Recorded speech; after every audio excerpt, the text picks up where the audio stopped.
લોકસભા ચૂંટણીના હવે ગણતરીના દિવસો બાકી છે ત્યારે એબીપી અસ્મિતાએ પોરબંદરના રાતડી ગામમાં જનતાનો મૂડ જાણવાનો પ્રયત્ન કર્યો। શું છે રાતડી ગામની જનતાનો મૂડ, આવો સાંભળીએ।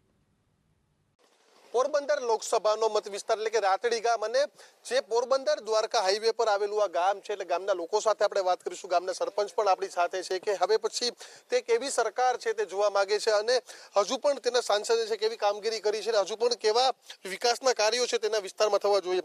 શું કહેશો આપ સરપંચ છો, કેવા પ્રકારની કામગીરી આપના વિસ્તારના સંસદ સભ્યની હતી? બહુ જ સારી છે। અત્યારે સરકાર ભાજપ સરકાર છે ત્યાંથી ઘણું બધું અમારે કામ આ તે બધું કમ્પ્લીટ થાય છે। કેવા પ્રકારનું કામ થાય છે? બધું ટોટલ કામનું, આંગણવાડી કે રોડ રસ્તા આ તે અત્યારે અમારે હાઈવે બહુ સારો બને છે। હજુ પણ શું લાગે છે કેવા પ્રકારના વિકાસના કામ આપના વિસ્તારમાં થવા જોઈએ? હજી શિક્ષણ, રોડ, રસ્તાઓ, પાણી, જે કંઈ નર્મદા પહોંચાડી તો દીધી છે અત્યાર સુધીમાં, ઘરે ઘરે પહોંચી ગઈ છે। સરકારની કામગીરી એકદમ સરસ અને સારી રીતે છે। ભાજપ સરકારનું કામ તમામ ગામડાઓમાં જોવા મળે છે આપણને। આજે ફોર ટ્રેક રોડ જે 1600-1700 કરોડના ખર્ચે ચાલુ થઈ રહ્યો છે, જેની સુવિધાઓ ખેડૂતોને પાયાકીય સુવિધાઓ, વીમો, પાક વીમો જે મળે છે। આ વખતે દુષ્કાળ હતો ઓવરઓલ, છતાં પણ સરકારે જે મહત્વનો ભાગ ભજવ્યો છે, ફાળો મહત્વાકાંક્ષી ફાળો રહ્યો છે સરકારનો। જે અમારા ધારાસભ્ય, લોકલ સંસદ સભ્ય, તાલુકા પંચાયતના સભ્યોએ અમને ખૂબ સારી રીતે મદદ કરી છે એમાં। આપને શું લાગે છે હજુ પણ કેવા કાર્યો થવા જોઈએ, જેની કેવી માંગ છે લોકોની, હજુ પણ વિકાસના કયા કાર્યો છે કે આવનારી સરકાર પાસે શું અપેક્ષા રાખશો કે આવા કામો પણ અમારા વિસ્તારમાં થવા જોઈએ? ખેડૂત માટે આજે પાણીની થોડીક સફાઈ અને પાણીને વ્યવસ્થિત રીતે બધાને મળી રહે એવા સરકારને પગલાં લેવા જોઈએ। હજુ પણ કયા ખેડૂતને ક્યાં તકલીફ પડી રહી છે? જેમ કે કેનાલો સાફ થવી, ઊંડાઈ અને પોળી થવી અને દરેક ખેડૂતને બધું મળી રહે એ માટે સરકારને પૂરી આયોજન કરવું છે। બિલકુલ, તમામ ખેડૂતને તમામ સુવિધાઓ મળે। આપનું શું કહેવું છે? ખેડૂતની સુવિધાની વાત થઈ, આપ મોદી સરકારના શાસનથી ખુશ છો? મોદી સરકારના શાસનથી તો ખુશ છે અમે, પણ ખેડૂતને જેટલી સહાય મળે છે એટલી ઝડપી નથી મળતી। મળે છે પણ થોડી શાંતિથી મળે છે।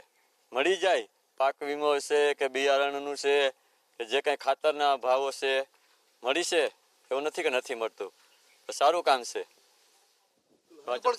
હજુ પણ કેવી યોજનાઓનો લાભ છે મળવું? તમને લાગે છે કે જે 6000 રૂપિયા વાર્ષિક આપવાની જાહેરાત કરી છે તેમાં પણ વધારો થવો જોઈએ?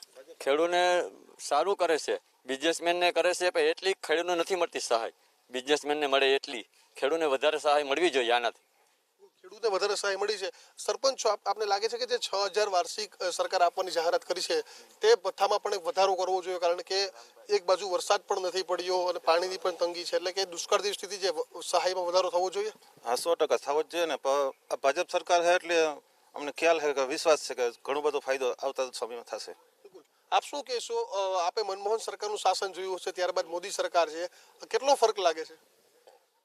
બધી જનતાની સામે જ છે કે જે મનમોહન સરકારે 10 વર્ષ શાસન કર્યું છે એની સામે 4.5 થી 5 વર્ષ મોદી સરકારનું શાસન હતું। જે સર્જિકલ સ્ટ્રાઇકો થઈ છે, જે દેશલક્ષી, દેશની ડિફેન્સ જેને વધારો કર્યો છે, એવું મોદી સરકાર સિવાય બીજી કોઈ સરકાર ભવિષ્યમાં પણ કરી નહીં શકે। મોદી હે તો મુમકિન। હા, મોદી હે તો મુમકિન હે। આપ શું કહેશો? જીએસટી નોટબંધીથી કઈ અસરો પડી આપના વ્યવસાયમાં?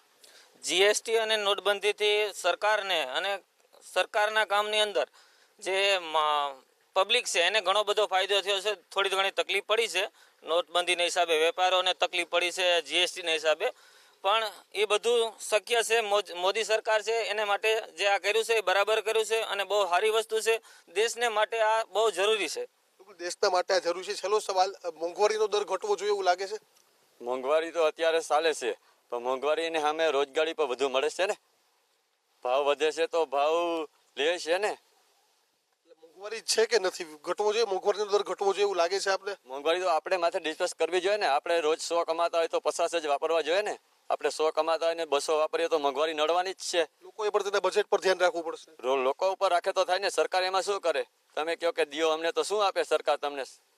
તો મોંઘવારીનો દર છે તે થોડો ઘટવો જોઈએ, પરંતુ મહત્વની વાત એ છે કે જે ખેડૂતલક્ષી યોજનાઓ છે તેમાં ખાસ વધારો થવો જોઈએ અને જે સહાય છે તે સહાય વધુ મળવી જોઈએ. અને જે નર્મદાનું કેનાલ પડી રહ્યું છે પરંતુ કેનાલ સાફ નથી થતી અને પાણી પણ સમયસર મળી રહે તેવી માંગ છે, પરંતુ અહીંના લોકો છે સ્થાનિક સાંસદની કામગીરીથી ખુશ છે, મોદી સરકારની કામગીરીથી પણ ખુશ છે, પરંતુ જે ખેડૂતોને સહાય મળવી જોઈએ તેમાં વધારો થવો જોઈએ તેવું માની રહ્યા છે. કેમેરા પર્સન જયરામ રબારીની સાથે દીક્ષિત ઠકરાર, એબીપી અસ્મિતા, રાતડી, પોરબંદર.